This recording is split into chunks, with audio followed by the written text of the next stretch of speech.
Hey everyone, Eric with Rocket H. In this video, we are going to take the fender skirts off of this PEM FLD120 Freightliner fender skirt. All these fender skirts got to come off because the real truck that I'm replicating doesn't have them. What we're going to do is go to my bandsaw. We are going to take that saw and cut right on the inside of this piece of diecast here until we get to about right here, right where that groove, or right where that piece of diecast is by my thumbnail.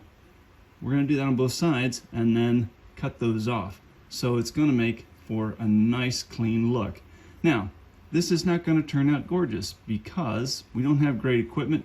I mean, we have good equipment. It's not designed for what we're doing, so I'm going to make a mess and then I'm going to put it on here on my belt sander and clean it up and make it look gorgeous. So that's what we're going to do. Let's get to it.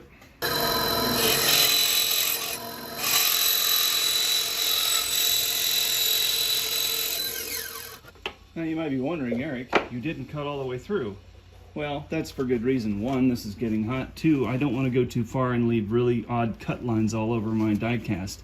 So I got right to before this, and then I can come in with a handsaw, a Dremel, or anything else and clean that up. Okay, so here we go.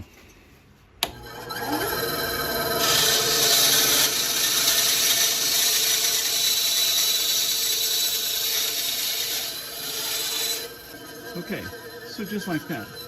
So I really, in real life here, and not in real life, but in theory, I want to cut clear up to here. So instead of using that, which can be a little less accurate, I'll come in with a Dremel, and then I'll do some fine tuning with the Dremel.